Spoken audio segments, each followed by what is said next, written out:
ಇವರು ಮಾನ್ಯ ಮುಖ್ಯಮಂತ್ರಿಗಳು ಆದಂಥ ಸಿದ್ದರಾಮಯ್ಯನವರು ಮೂಡ ಹಗರಣದಲ್ಲಿ ಭಾರಿ ಅವ್ಯವಹಾರ ಹಾಗೂ SC ವಾಲ್ಮೀಕಿಯ ಇದರಲ್ಲಿ 187 ಕೋಟಿ ಹಗರಣ ಹಾಗೂ ಈಗಾಗಲೇ ನಮ್ಮ ಗುಲ್ಬರ್ಗ ಡಿಸ್ಟಿಕ್ಕಿನ PSI ಅವರು ಆತ್ಮಹತ್ಯೆ ಅಂದರೆ ಅಲ್ಲಿ ಶಾಸಕರ ದಬ್ಬಾಳಿಕೆಯಿಂದ ಅವರು ಆತ್ಮಹತ್ಯೆ ಮಾಡಿಕೊಂಡಿದ್ದಾರೆ.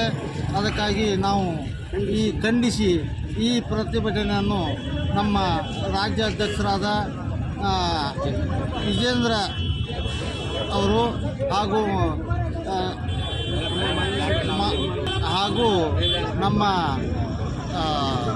ಕುಮಾರಸ್ವಾಮಿ ಅವರ ನೇತೃತ್ವದಲ್ಲಿ ನಡೆಯುವಂಥ ಕಾರ್ಯಕ್ರಮಕ್ಕೆ ನಾವು ಪ್ರತಿಭಟನೆಗೆ ಬೆಳಗಾವಿ ಜಿಲ್ಲೆಯ ರಾಮದುರ್ಗ ತಾಲೂಕಿನಿಂದ ಅತ್ಯಂತ ಉತ್ಸವದಿಂದ ಈ ಕಾರ್ಯಕ್ರಮದಲ್ಲಿ ಪಾಲ್ಗೊಂಡು ಮಾನ್ಯ ಮುಖ್ಯಮಂತ್ರಿಗಳು ರಾಜೀನಾಮೆ ಕೊಡಬೇಕೆಂದು ನಾವು ಈಗಾಗಲೇ ಆಗ್ರಹ ಸಂಪೂರ್ಣ ಮಾಡ್ತಾ ಇದ್ದೀವಿ. ಕೊಡದೇ ಇದ್ದರೆ ನಾವು ಮುಂದೆ ಇನ್ನೂ ಉಗ್ರ ಹೋರಾಟಕ್ಕೆ ಪ್ರತಿಭಟನೆ ಇಳಿದು ಬೀದಿಯಲ್ಲಿ ಹೋರಾಟ ಮಾಡಲು ನಿಶ್ಚಯ ಮಾಡಿದ್ದೀವಿ ಎಂದು ನಾವು ಹೇಳಲು ಇಚ್ಛಪಡ್ತಾ ಇದ್ದೀನಿ.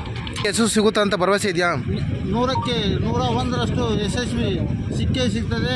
ಇನ್ನು ಕೇವಲ 15ರಿಂದ 20 ದಿನದೊಳಗೆ ಮಾನ್ಯ ಮುಖ್ಯಮಂತ್ರಿಗಳಾದ ಸಿದ್ದರಾಮಯ್ಯವರು ರಾಜೀನಾಮೆ ಕೊಡುತ್ತಾರೆಂದು ಆತ್ಮವಿಶ್ವಾಸ ಸ್ಥೈರ್ಯ ಇದೆ.